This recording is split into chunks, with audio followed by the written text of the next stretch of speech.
আজকে ডায়মন্ড হারবার থেকে আনা ইলিশ মাছের ঝোল রান্নাটা তোমাদের সাথে শেয়ার করছি। Hello friend, good afternoon. অনেক দিন আগে আমি আলু আর বেগুন দিয়ে ইলিশ মাছের ঝোল রান্না করেছিলাম, সেই জন্য রান্নাটা তোমাদের সাথে শেয়ার করছি। আমি জানি যে অনেকেই প্রায় সবাই এইভাবেই রান্না করে, তাও আমার ইচ্ছে হলো ভিডিওটা করার, এই জন্য আমি করেছি। আজকে একদম প্রথম থেকে শুরু করছি, আলু আর বেগুন কাটা থেকেই শুরু করছি দেখানো। দেখো, প্রথমে আমি আলু আর বেগুনটাকে ছুরি দিয়ে কেটে নিলাম। একটা বেগুনের মধ্যে আবার পোকা ছিল, সেই পোকাটাকে ফেলে বেগুনটাকে কেটে ভালো করে ধুয়ে নিচ্ছি।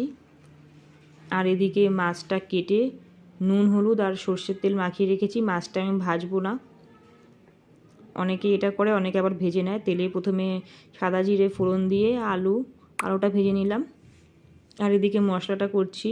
মশলার মধ্যে আছে এখানে লঙ্কা,